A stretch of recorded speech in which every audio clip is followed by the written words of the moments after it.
ટુરિઝમની peak demand છે. અત્યારે ક્રિસમસના vacation બધી જગ્યાએ ચાલુ થતા હોય, ફોરેનમાંથી ટુરિસ્ટ એટલા અહીંયા આવતા હોય, અહીંથી ટુરિસ્ટ એટલા જતા હોય, વિન્ટર ત્યાં હેવી હોવાને કારણે અહીંયા એનઆરઆઈ નો ટ્રાફિક પણ એટલો હોય, ત્યારે એવા સમયે ઇન્ડિગોએ પોતાના પગ ઉપર કુહાડો શું કરવો.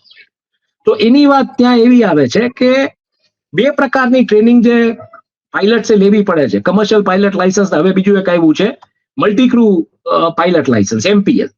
એટલે એમાં મલ્ટીક્રૂ પાયલટ લાયસન્સમાં કંઈક ફ્લાઇંગ અવર્સ રિડ્યુસ કર્યા છે અને સામ્યુલેશન કંપનીઝને ઈ ફ્લાઇંગ અવર્સ મળે એટલે ઈ 60 કલાક કરવામાં આવ્યા છે અને કંઈક જે સેમ્યુલેશન કંપની જે અદાણીએ ખરીદી છે એને મળે, એટલે એના માટે આ કંઈક આખી વાત આવી થઈ રહી છે, એવી વાત આવી રહી છે. પણ આના ઉપર આપણે અદાણીના એંગલ ઉપર નજર રાખવી પડશે.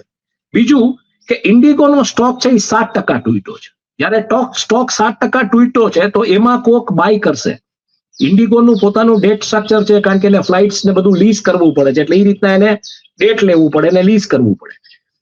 80 થી 84,000 કરોડની ઇન્ડિગોની રેવન્યુ છે ગત નાણાકીય વર્ષની, અને 7 થી 8,000 કરોડની આસપાસનો પ્રોફિટ છે.